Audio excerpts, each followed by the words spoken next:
দর্শক, বর্তমান সময়ে যদি কোনো আর্জেন্টাইন তারকা ব্যালন ডিওরের কাছে থাকে তাহলে সেটি হলো লাউতেরো মার্তিনেজ। তবে তিনি এতটা কাছে নয় যতটা তিনি পারফরমেন্স করে ফেলেছেন। পারফরমেন্সের তুলনায় তিনি অনেক দূরে আছেন, অর্থাৎ তিনি এখন বেশি হাইপ নেই। তো দর্শক, তিনি কি আসলে আর্জেন্টাইন তারকা বলে তাকে নিয়ে তেমন হাইপ দেখানো হচ্ছে না, নাকি তিনি সিরিয়াল লিগে খেলেন বলে তাকে নিয়ে হাইপ দেখানো হচ্ছে না? তো দর্শক, আজকের ভিডিওতে জেনে নিন লাউতেরো মার্তিনেজ ব্যালন ডিওর লিস্টে এত পিছিয়ে কেন। দর্শক, কয়েকদিন যাবত লাউতেরো মার্তিনেজের যাচ্ছে দুর্দান্ত পারফরমেন্স। বিশেষ করে চ্যাম্পিয়ন্স লিগের ম্যাচগুলোতে গোল পেয়ে যাচ্ছেন, সাথে হয়ে যাচ্ছেন ম্যাচ সেরা প্লেয়ার। এমনকি চ্যাম্পিয়ন্স লিগের টানা 6টি ম্যাচে ম্যাচ সেরা প্লেয়ার হয়েছেন লাউতেরো মার্তিনেজ। তবে এত পারফরমেন্সের পরেও ব্যালন ডিওর লিস্টে 1 থেকে 5-এর মধ্যে নেই লাউতেরো মার্তিনেজ। তবে দর্শক, এটি নিয়ে এখন কোনো চিন্তা করার কারণ নেই, কেননা ব্যালন ডিওর অনুষ্ঠানটি এখনো অনেক দেরি আছে। তবে একটি প্লেয়ার ব্যালন ডিওর পেতে গেলে তার 3টা গুণাবলী দরকার। প্রথমত,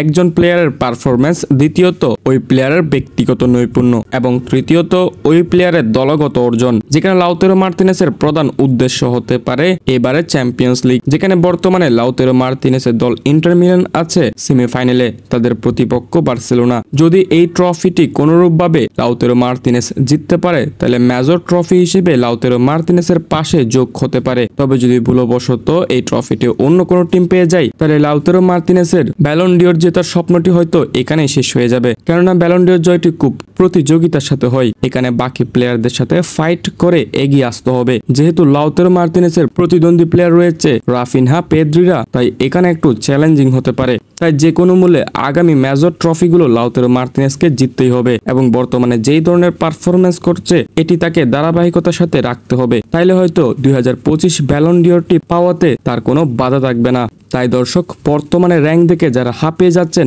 এগুলো কোনো বিষয় নয়। বিষয় হলো কার ব্যক্তিগত অর্জন, কার ব্যক্তিগত নৈপুণ্য এবং কার দলগত অর্জন বেশি থাকে, ওইটার উপর ডিপেন্ড হবে 2025 ব্যালন ডিওর জয়ী তারকা।